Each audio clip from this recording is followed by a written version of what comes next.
Hey, welcome to tonight's live stream. If you caught the last one, that's pretty cool. You'll know that I'm doing this in an attempt to help entrepreneurs that are trying to build a valuable business. What I've discovered is not every entrepreneur wants to build a valuable business. Some entrepreneurs just simply are happy struggling and grinding it out. That was me. And then other entrepreneurs are interested in maybe trying to make sure that all of the work and effort that they're putting into their venture is worth it. And so these live streams are meant to help entrepreneurs that are maybe looking at trying to build a valuable business and they're not really sure how or why. And so I go through a business valuation that was sent to me from emilynow.com, which is a free web portal. You can go and do your own business valuation if you're interested to see what your business is worth. And before I begin today's live stream, what I thought I would do is just show you that one of the reasons businesses fail, in fact, it looks like 82% of small businesses fail due to problems with cash flow.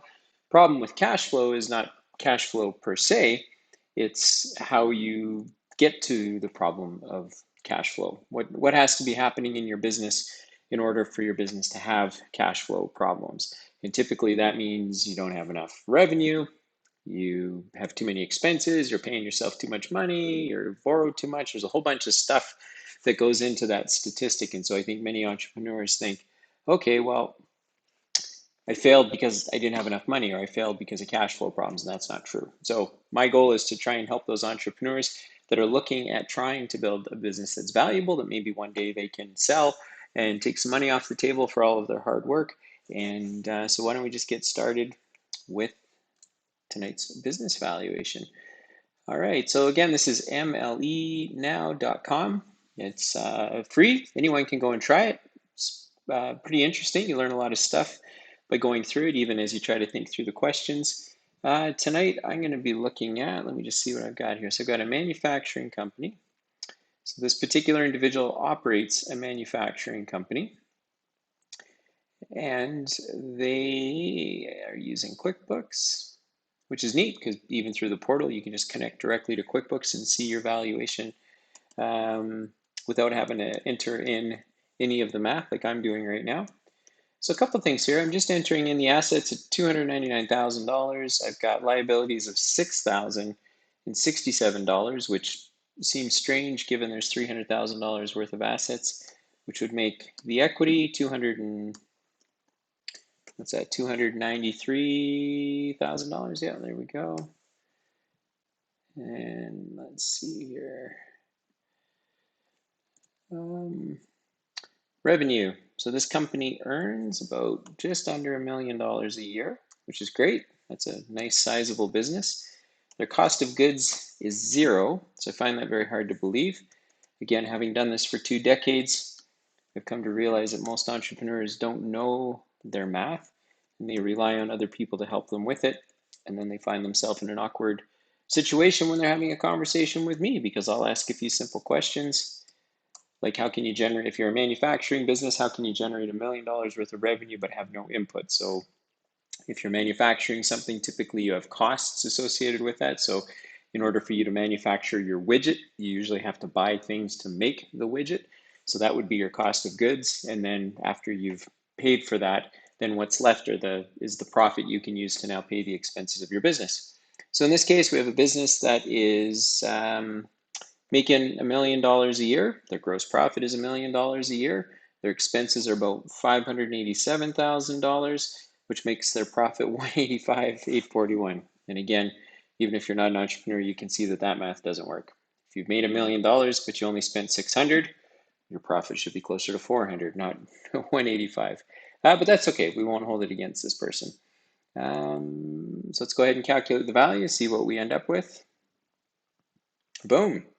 So based on the math, this business is worth $850,000, which ain't bad, right? Who here would like to have a business worth $850,000? What I'm doing now is I'm just going to log in and I'm going to see what the potential value could be and look at some of the analysis so that I can help kind of walk you through how you need to be thinking about your business. Let's take a look here. Oh, look at that. Blocked myself out. Let's try this again here. All right. See if this gets me in.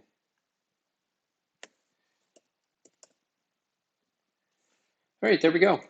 So this business, based on the math that was entered, which we know is not correct, but it's worth about $850,000. It could be worth, assuming the math was right, this particular business could be worth over $1 million, almost $1 million too. So it looks like it's leaving about $300,000 on the table because it's not taking advantage the way the math would suggest. It's not taking advantage of its equity that it has and its profit. A couple little problems there. We know the equity is wrong and we know the profit is wrong. So I would suggest that this business valuation probably isn't as sound as this person would want it to be. And if they were doing $1 million worth of revenue, they would want their gross margin to be $250,000, and they'd want to be making $73,000. So what does that mean? That means if they were selling $1 million worth of goods, it would cost them about $750,000 to buy the materials they need for those goods. So whether it was widgets or articles of clothing or whatever was required to sell their product would be about $750,000. So that would leave them, after they paid for all their materials, with about $250,000. And then after they paid for the expenses of the business, they should be able to keep about $73,000 on the bottom line. So, notwithstanding their math is wrong, there's a couple of things that we can look at here that would be helpful for any entrepreneur running a business. So let's just go through the balance sheet again. We can see $300,000 worth of assets. We know that assets minus liabilities equals equity. So in this particular case, the business owns about $300,000 worth of things. They owe credit cards, vendors, etc. They owe about $6,000, which means the equity in their business is $293,000. And again, I find that a little hard to believe because if you're a manufacturing business, typically you have vendors who have given you some sort of product that you need in order to make your product, your final product that you sell to customers. And so to only have $6,000 worth of liabilities, again, maybe they just pay for everything in cash. That's quite reasonable that maybe they do that. But generally speaking, that looks to be a little off. But so they own 300 grand. They owe $6,000, which means they've got about $293,000 of equity in their business, which is phenomenal, quite frankly. On the profit and loss side, they generate about $1 million worth of revenue. As we've discussed, it looks like it costs them nothing to generate that revenue. So maybe they have a bunch of product that they I don't know, maybe they just bought it at some point in the past and they just sell it. And so they don't have any costs associated with their product because maybe they just had it sitting in inventory. And again, that could be possible, which means they've got about $1 million left to pay for the expenses of their business, which they've recorded at just shy of $600,000, which they say leaves them a profit of $185,000. $1 million less 600 doesn't equal 185. $1 million less 600 equals $400,000 in profit. So what I'm guessing, again, not knowing much about this particular business, is I'm guessing that the reason this math isn't working is because they actually do have some costs associated with the product that they sell. So before they can sell their product, they have to buy boxes, or they have to buy bags, or they have to buy components, put them together, and then sell a final product to their customer. So that's not costing them anything. And this entrepreneur probably made a pretty good pass at this to try and figure out what their business was worth. And if that's true, then that means their profit margin is really good, because a business doing a manufacturing business, generally speaking, that's doing $1 million worth of sales should be generating about $75,000 worth of profit after all of its expenses. And this particular business is generating almost $200,000 after all of its expenses. So maybe this business has found a niche that they participate in, or maybe they found like a very specific product that they sell that not a lot of other people sell. So that means their margins can be higher. They can afford to sell it at a higher price. Or the math is wrong, quite frankly.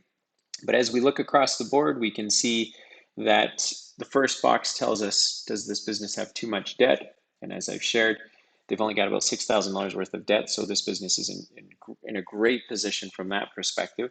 Their gross margin, how much money is left over to pay the cost of the business, is 100%, which is amazing because it kind of doesn't get any better than that.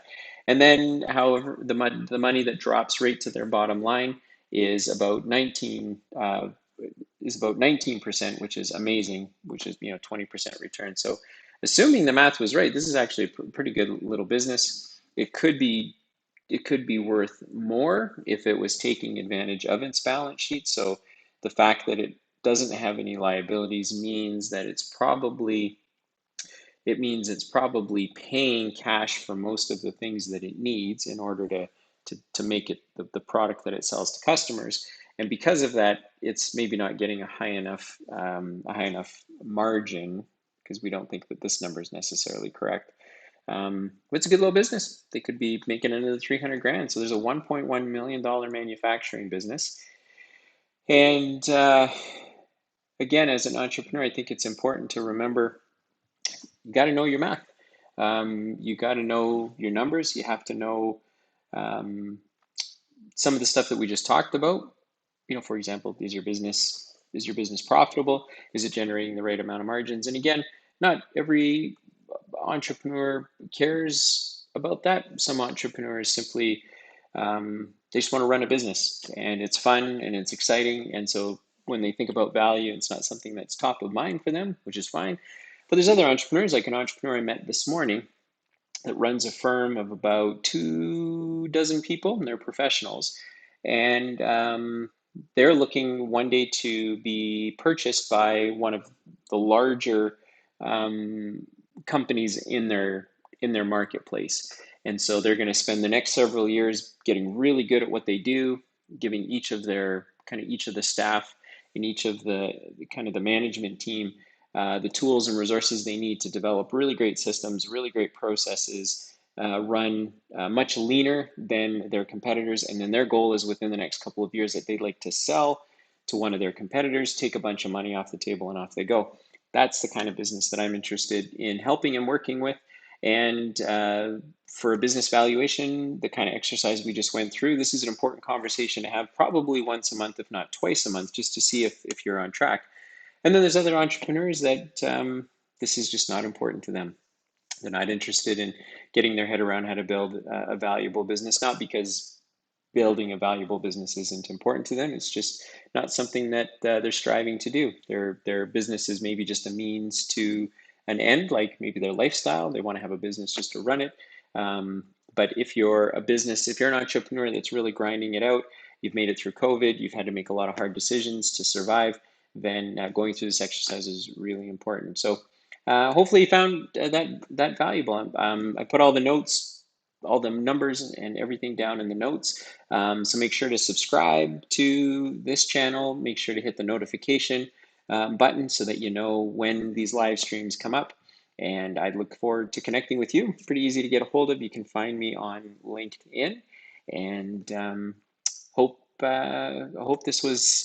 hope this was time well spent.